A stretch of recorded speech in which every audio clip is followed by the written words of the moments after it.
Primeiro livro de Samuel, capítulo 30. Neste capítulo começamos a ver que a cidade de Ziclag tinha sido queimada por nada mais, nada menos que os amalequitas. Você vai se lembrar que na reflexão anterior, Davi foi impedido de ir para a guerra contra Israel pelos próprios filisteus, que não confiavam nele. E aí ele retoma, ele volta aqui para Ziclag e quando ele chega lá, aquele cenário desolador. Inclusive a família de Davi, as mulheres, filhos, tinham sido sequestrados pelos amalequitas. Embora os amalequitas ainda nesse momento não tivessem matado ninguém, eles incendiaram tudo. E a Bíblia nos mostra, por exemplo, no versículo 4, que Davi e o povo que estavam com ele ergueram a voz e choraram, mas não foi um choro só de tristeza. Aqui a Bíblia está dizendo o seguinte: até não terem mais forças para chorar. Você imagina o nível de tristeza e dor que Davi e as pessoas que estavam com Davi estavam sentindo ao ver a cidade desse jeito e ver que suas famílias tinham sido sequestradas. É óbvio que essas circunstâncias nos ensinam muito sobre os momentos de dificuldade que Davi passou e que todos nós vamos passar, guardadas as proporções, mas muito mais me chama a atenção na atitude posterior de Davi, porque ele chorou, e a Bíblia fala que eles choraram até não ter mais forças.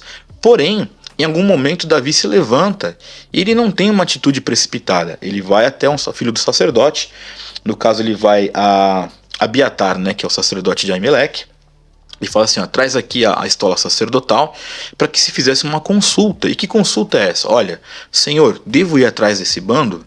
Veja você, a cidade inteira tinha sido sequestrada, as esposas de Davi estavam sequestradas, a família de Davi estava lá.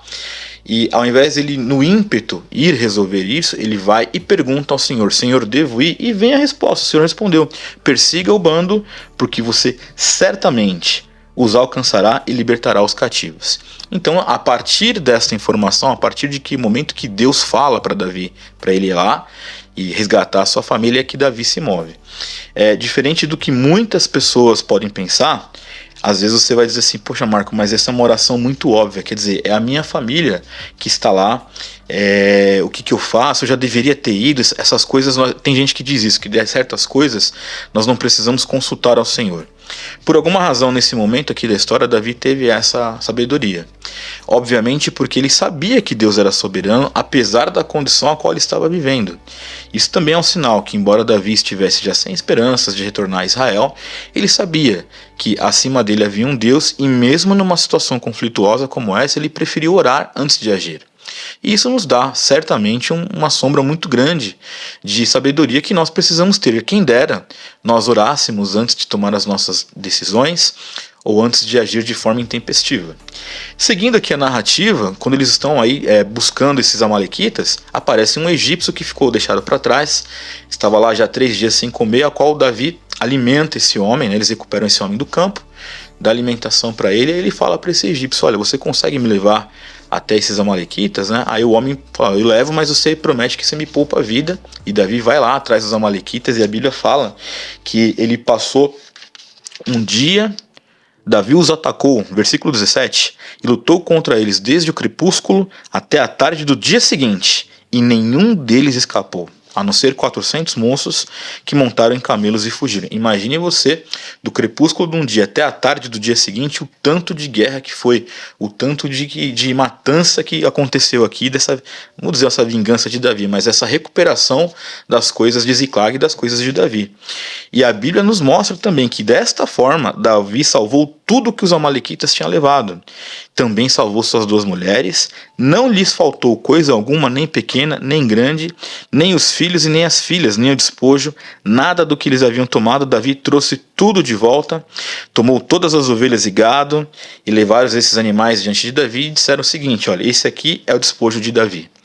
Muito interessante a gente ver também que na parte final deste capítulo, a Bíblia fala de que 200 homens ficaram para trás de tão cansados que eles estavam, homens que faziam parte desse exército de Davi, e quando eles estavam retomando com esses despojos dessa tomada dos amalequitas, alguns homens maus aí que estavam com Davi disseram o seguinte: não, esses homens eles não lutaram, então eles não vão ter parte no despojo. E Davi, ele se contrapôs a isso. Ele: não é porque eles não foram para a guerra porque eles estavam aqui cansados, guardando aqui as nossas coisas que eles não têm direito. Nós vamos repartir aqui de forma igual.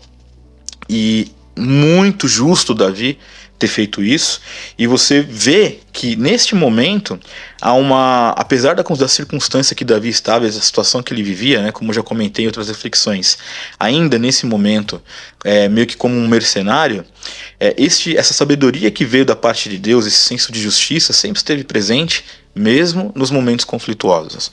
Então ele, como líder, ele já se colocava da forma correta, explicando aqui para dizer o seguinte: olha, qual é o comentário de Davi para esse comentário desses homens que não queria dividir o despojo, né? Meus irmãos, não façam isto com o que o Senhor nos deu. Ele nos guardou e entregou nas nossas mãos o bando que vivia contra nós. E quem lhe daria ouvido nisso? Porque a mesma parte cabe dos que foram à batalha, será também aos que ficaram com a bagagem, receberão parte igual. Então, enfim, no final aqui desse capítulo, quando Davi chega lá em Ziclag, né, ele via também um pouco desse despojos para os anciãos de Judá e os seus amigos, dizendo o seguinte: este é um presente para vocês, tirado do despojo dos inimigos do Senhor. Havia algo muito, muito poderoso nesses atos de Davi, desde o seu momento de angústia, quando ele ora antes de tomar uma decisão, e quando ele consegue vencer um inimigo, né, debaixo da ordenança e da orientação de Deus, e ele não se esquece daqueles que ajudaram essa batalha a acontecer em um contexto mais amplo. Não são só aqueles que vão para a guerra que tinham direito. Isso nos ensina muitas coisas, né? Eu sempre destaco que, neste momento da história, Davi vivendo como vivia, a sabedoria do Senhor nunca esteve distante dele, mesmo nesses momentos de dificuldade, sempre foi orientado, sempre buscou em Deus refúgio, não sem dores. Imagine você, como a gente leu aqui, eles choraram quando viram, né, que os amalequitas levaram as pessoas de Ziclag, choraram até não ter mais força. Insisto com a grande temática aqui desses primeiros livros aqui de Samuel, desse primeiro livro de Samuel, e que nós vamos ver também um pouco disso no segundo livro. Mesmo no meio da angústia, mesmo no meio da aflição, mesmo naquele grande dia de calamidade, o Senhor é soberano e cuida dos seus, como estamos vendo capítulo após capítulo nesse primeiro livro de Samuel.